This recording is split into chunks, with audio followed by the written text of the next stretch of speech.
Time to talk about Inscription, and I need to say a few words, so just skip the chapters under that. This is the midnight beta. We're so close to the early access, like days close to the early access, and still stuff might get changed, just be aware. But Inscription seems to be done. It's perfected in every single way possible. Therefore, let's talk about it. I want to start the video with the blueprints because it's my favorite build. It's the Mastercrafter build, the one that creates the staves, offhands, the bows, or the profession equipment. And the very interesting thing here is that you don't need to spend the point to unlock one of the last subspecs. You just unlock field research and you get a choice between one of these three subspecs.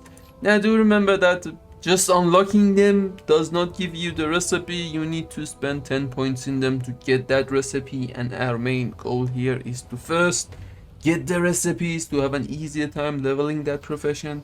Therefore, I am a hunter main, so I'm getting the bow.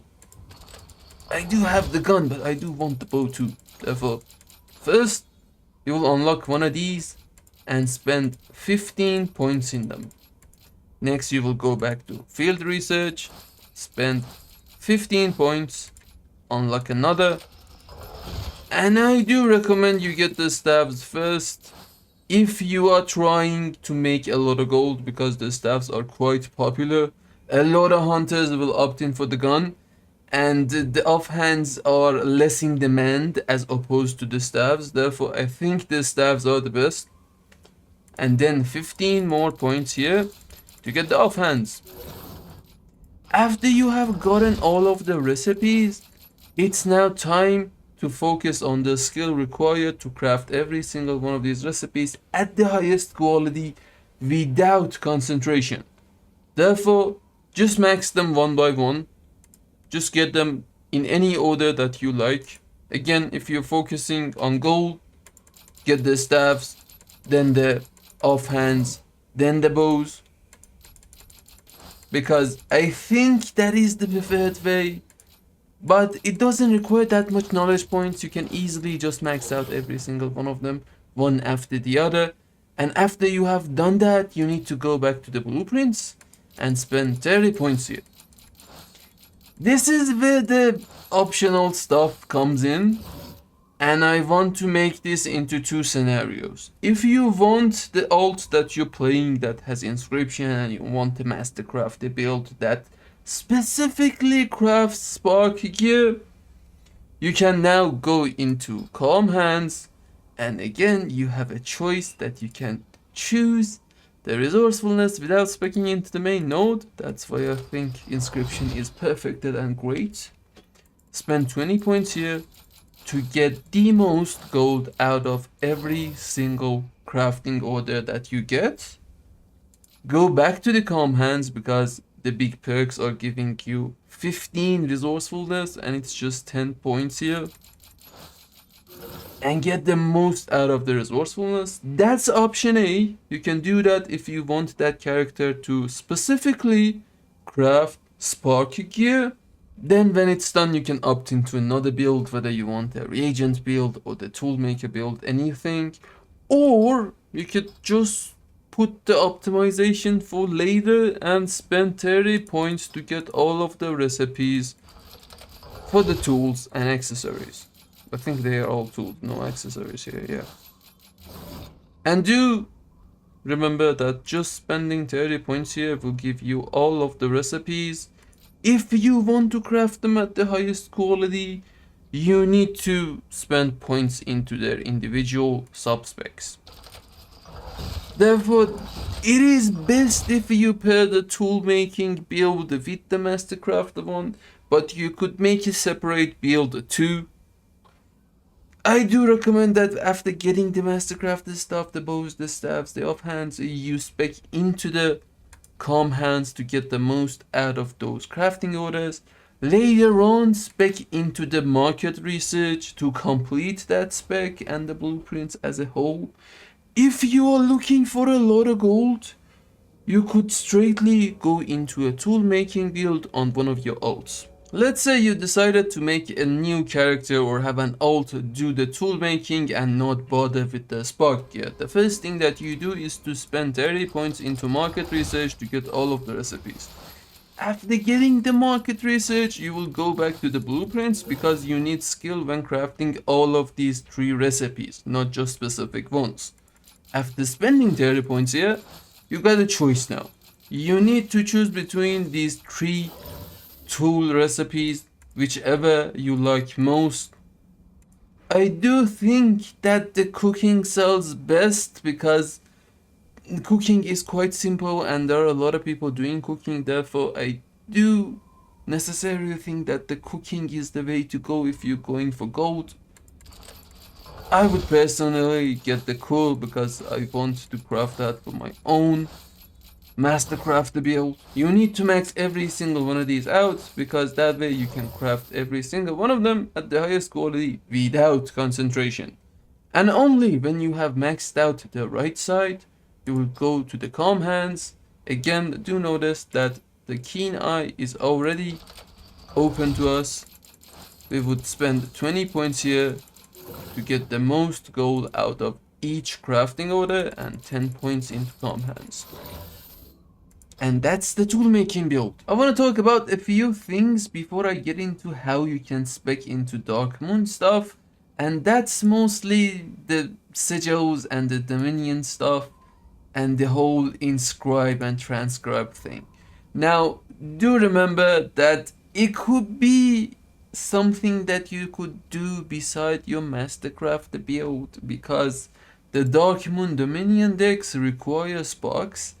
But I didn't include them into the mastercraft build because they usually lost value a few months in and there wasn't a certain demand for them in the previous expansion as opposed to everything else. The trinkets that we get from the raids and the mythic plus are so good that nobody wants to get this stuff. The embellishments, however, are quite great and they will sell to the end of the expansion. Therefore, I strongly recommend you go for the sigils rather than the dominions, or get separate alts for both of them. Now, inscribing will just use inks and stuff to get you cards. Transcribing will change cards from a certain deck to another one. Just be aware what they are. The way you spec into Darkmoon stuff is heavily dependent on how many alts you're putting aside for the Darkmoon stuff. Because again, I strongly believe that the Darkmoon Dominion decks won't be that valuable a few weeks in. They're just great at the beginning. Maybe I'm wrong. I hope that I'm wrong. I want to see these Darkmoon trinkets play a part throughout the expansion. But previous experience tells me that they won't. Anyways, you can do a lot of stuff. Let's say you have one character that you want to spec into Darkmoon Curiosity. You need to choose between sigils or dominions. If you do have 2 characters, you can spec into 2 categories and max out everything from those categories. For example, one character can max out the blood, get the dominion, get the sigil, and the rot, get the dominion again, and the sigil. The icons here are bugged out. Yeah, sigil should have this icon, not the other way around. But yeah, just check the icons and the tooltip when you are speccing into them. So if you do have 2 characters, one gets the right side, one gets the left side. If you have 4 alts, you can get 1 for each category. That works. Or if you have 8 alts that you wanna invest into the Darkmoon Curiosity, you can just get 1 on each of them. Go into the calm hands, get the most multi-craft that you can, and all out of the calm hands to craft those sigils or the Darkmoon decks in the most efficient way possible. So scenario A, you just want to have one character dedicated to Darkmoon stuff and you choose the sigils. First, you will choose one of the elements, let's say blood. I will unlock the blood, Then go into the sigils, get the most out of the sigils, max out the sigils, and move my way back up one by one. And entirely skip the Dominion one because that's 20 knowledge points, and 20 knowledge points is a lot. Spend 20 more points here, unlock all of the sigils, because now you can just unlock the recipes and everything. Do remember that currently in the beta the icons are bugged, especially for the rot one and for the void one. Well, not the void one, just the rot one.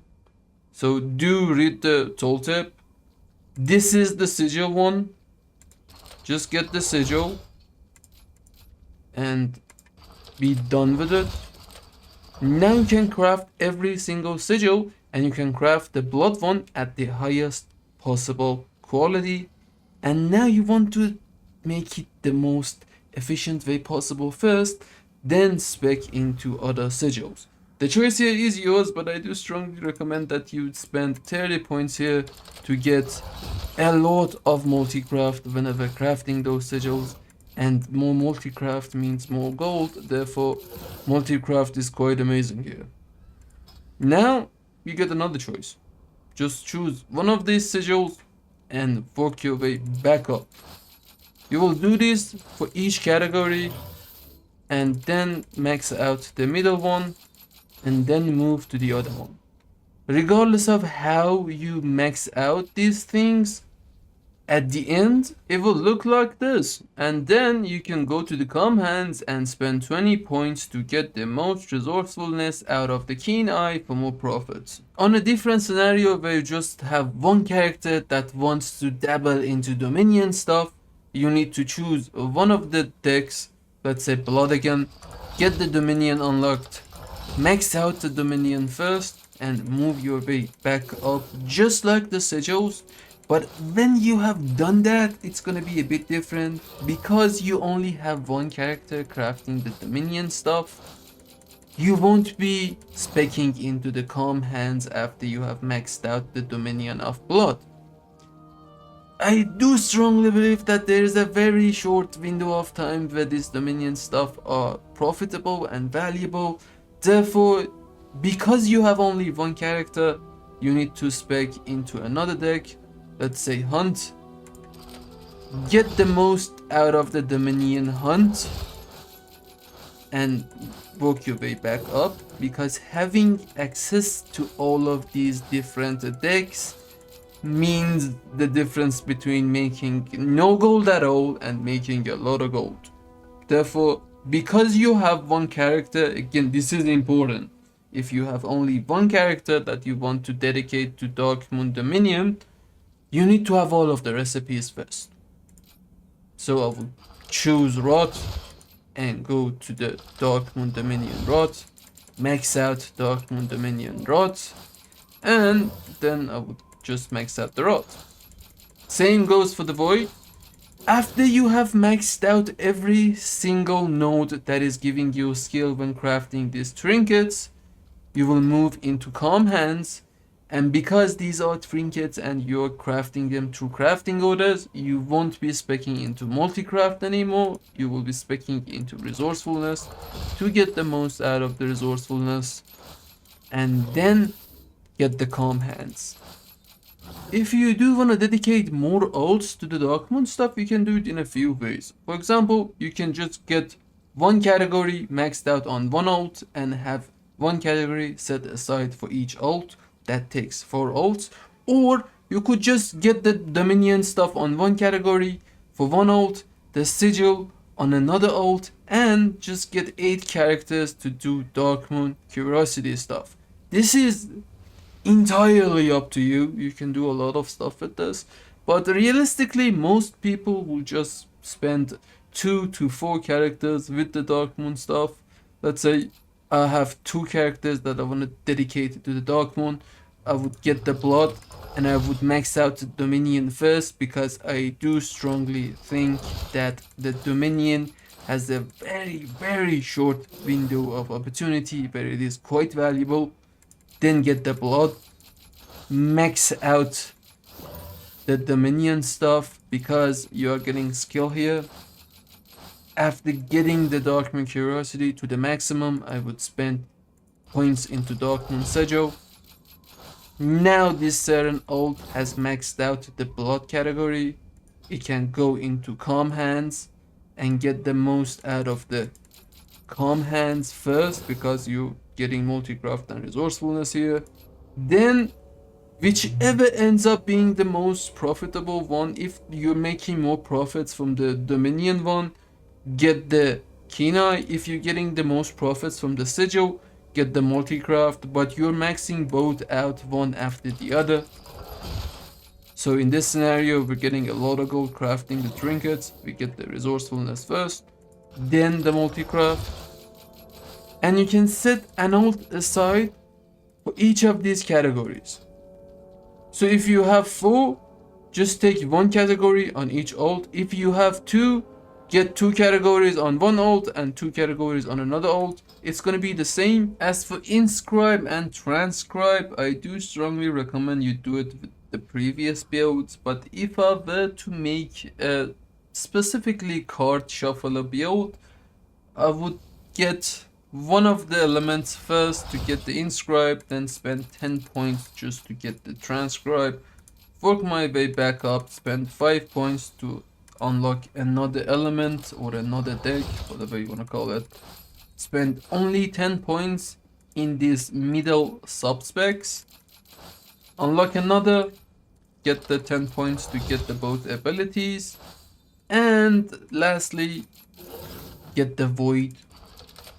The order of how you unlock these recipes are entirely up to you. I'm not sure which one's gonna be the most profitable one or which one's gonna be the best. We just gotta wait for the economy to react to the card. Do remember that although Inscribe doesn't utilize any stats at all, Transcribe uses resourcefulness.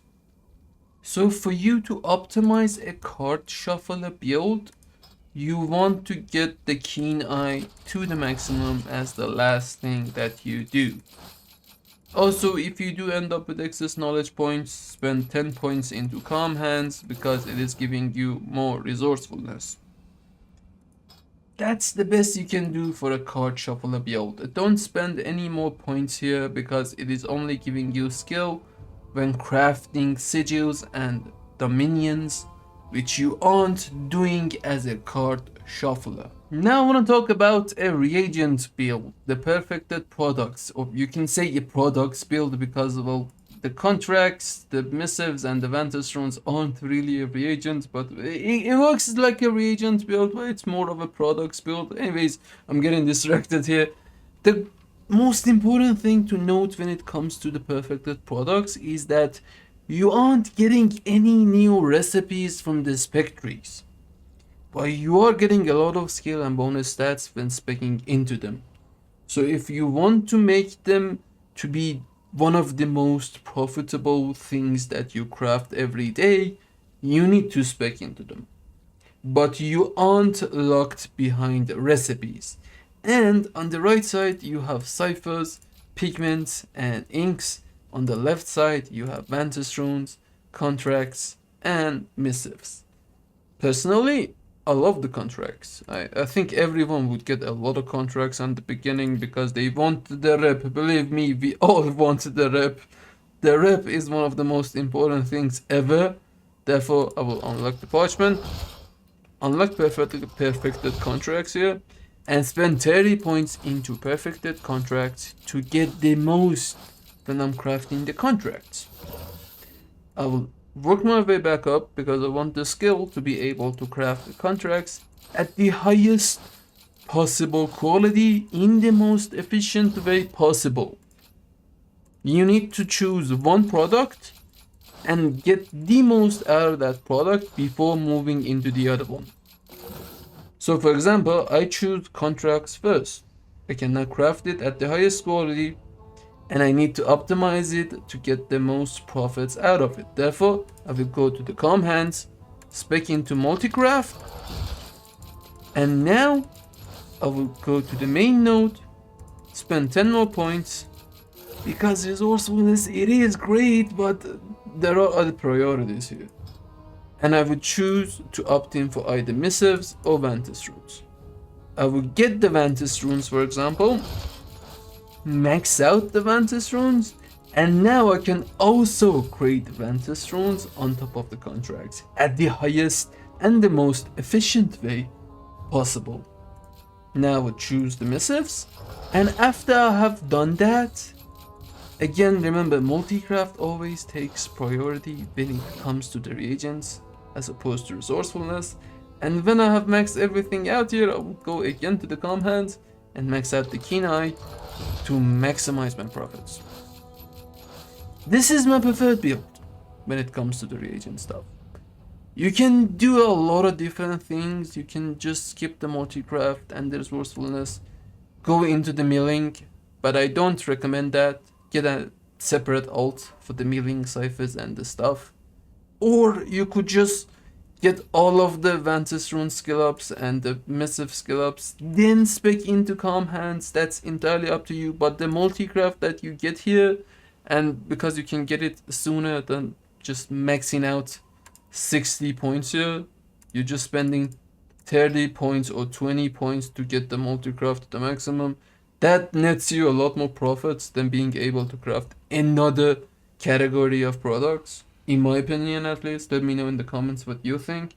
But I believe this is the preferred way, and I do strongly recommend you get multiple alts when it comes to the products. Same stuff goes for the milling part. The order is the same, you just need to choose from the right side of the tree. I want the ciphers first. I will get all of the points that I can from the perfect ciphers, move my way back up, and the same way event for the left side and the contracts will go on for the right side, for the millings, for the pigments, for the inks. Because again, I do believe that you need to maximize everything out of one product before moving to another product. Crafting one thing at the most efficient way is way more important than crafting everything in a non-efficient way. And then you would just max out the multi-craft the same way that we did for the left side and the contracts. Move your way back up, get the calm hands, go back into the perfected products. Let's say I wanted the inks now, get the inks, then get the pigments, and when I have gotten all I can out of the perfect products, I will go back and get the resourcefulness. And lastly, I want to talk about alt army setups and concentration builds, because Inscription is probably the grand jewel when it comes to concentration stuff, because most of the things that you want to craft, you don't need to spend any knowledge points for. And the possibilities here are like infinite. You can do a lot with this. I can just make a new video talking about just alt army builds for Inscription, and that would take an hour just to explain everything. So I'm gonna keep it very short, but we are utilizing everything that we did with the previous build in a concentration way where we don't care about the skill. Because we don't care about the skill, most of these builds utilize added flair. It is giving us ingenuity, and it is the most important. Therefore, every single concentration build that you're making needs the added flair. Even if you don't want to spec into the calm hands, which I strongly recommend you do. It's just 30 points here, and you're getting a lot out for those 30 points. Now let's talk about why I think concentration builds are quite amazing when it comes to Inscription. Remember how we talked about the different recipes and different builds, and where you didn't need to spend any points to unlock recipes? For example, I have an alt that I don't play much. I will get the Darkmoon Curiosity tab, unlock the blood. I now learn to inscribe Darkmoon card blood, unlock the sigil, and I have not spent any points into this tab to be able to craft sigil at the highest quality possible. So every single week I just log on that single alt, craft a few Darkmoon Sigils of Blood at the highest quality, put them on the auction house, and bye bye till the next week. That's amazing, and you can do that for every single sigil here. You don't need to spend any points to level this stuff up. You aren't doing skill related things, therefore only spending 30 points into these two subnodes is more than enough to craft the sigils at an efficient rate, minimizing your playtime every week on that single ult. The same goes for the products, and this time around you don't even need to spec into them to get the recipes because you already have the recipes. If you want to craft a cipher at the highest quality on top of the 30 points that you spend here, you can simply spec into ciphers and max out the cipher. Spend 30 points here and get the most out at ciphers that you put on the auction house just by spending 60 points. Same goes for the pigments, same goes for the inks, same goes for Vantage runes, same goes for contracts and the missives. It is quite great as an alt army build. It is just like the possibilities and the ways that you can optimize these builds are infinitely possible, but it's limited by how much you're playing that single ult. You can even do the same for the blueprints, but because you're crafting 1 to 2 like crafting orders every week on that ult, I don't necessarily recommend you go down this path, but it is possible to craft even the gear and the profession equipment with the concentration build. Now you can also just opt into calm hands and max out the calm hands, because the bonus stats that you gain from the multi-craft and resourcefulness on top of the added flair and the main calm hands node are quite great, and you're earning all of the recipes from outside sources. You aren't limited by sub-specs and knowledge points. You're just getting bonuses whenever you spend knowledge points into these tabs and sub-specs. Therefore, the possibilities are infinite. You are only limited by how much you're playing that ult, and you can devote one ult to different categories of items. You can do a lot with Inscription, and I definitely recommend you get Inscription on your alt army builds. And that's it. That's the last crafting profession that we're talking about in this playlist. I hope you enjoyed the video, and if you did, leave a like or a comment down below. I will see you in another one. Bye bye.